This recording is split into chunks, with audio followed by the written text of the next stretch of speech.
That's JLS, living proof of the fact that not winning the X Factor does not mean the end of the world. Now, for most, if not all mountaineers, Everest is the dream summit that they want to conquer.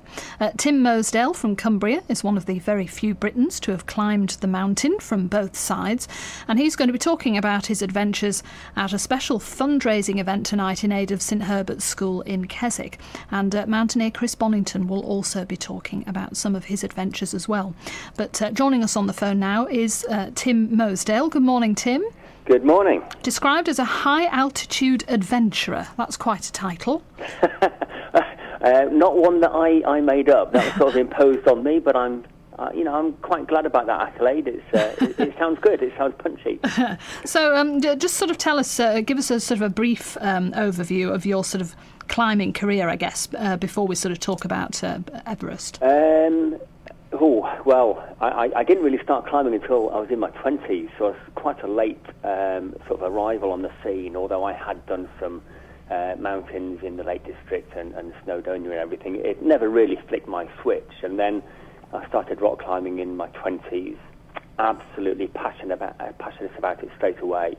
And one thing led to another. Rock climbing led on to Scottish winter mountaineering, which led on to trips abroad and some work in the Nepal Himalayas, and before you know it, I was working out there, and one thing led to another. I heard about the 2005 expedition to the north side of Everest with some guys from Keswick, and I thought, well, I never really have wanted to do Keswick. I've never really wanted to do Everest, but if I was going to do it, I would do it with them.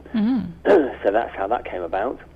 So you've done the northeast route, which was the 2005 one, and then you've done the southwest route, which was earlier this year, I think, wasn't it? It was, yes. We summited in May, and that was an opportunity for me to work on the mountain, which was a huge accolade for a mountaineering instructor. Not every mountaineering instructor would sort of wish that as part of their CV, but for me it was fantastic to have these clients who I was able to take away on the biggest hill and get them suitably trained up and see them achieve, see them succeed, and 4 of us summited all on the same day. So it was brilliant. And what's the difference between the two routes? The north side is technically a lot harder, particularly on summit day, and if you got into difficulty, you might as well get out your rotor beads. It really is a very serious place to be. Whereas the south side, although you've still got the same, obviously, height to achieve, technically it's a little bit easier, but you're still at 8,000 metres, you're still gasping for breath, you're still going painfully slowly through the night. All the camps are relatively lower on the south side, and it's warmer. No two ways about it.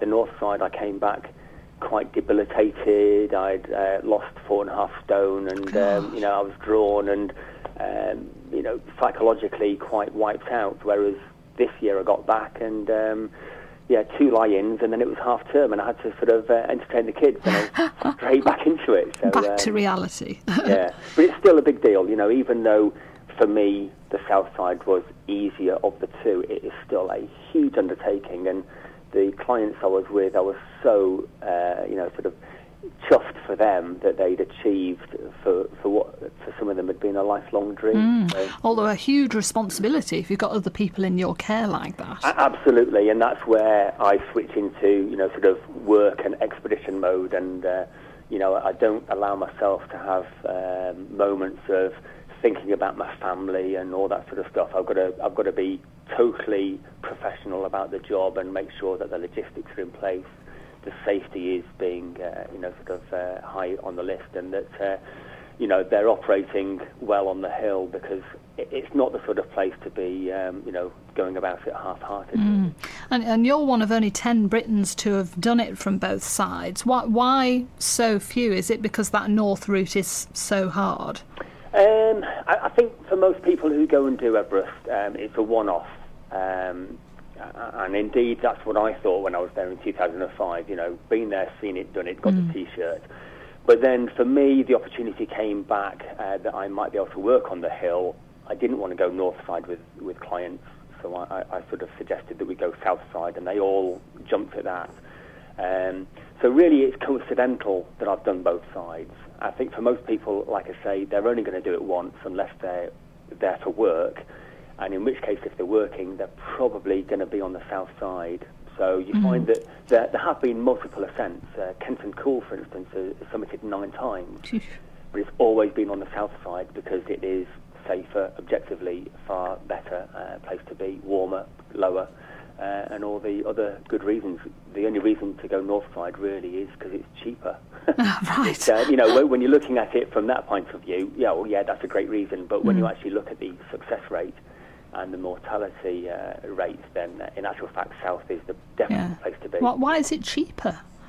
It's to do with if you're on the south side, you've got a lot of porters to employ to get everything from the airfield at Lukla up to base camp. That's about a 9-day trek for the porters.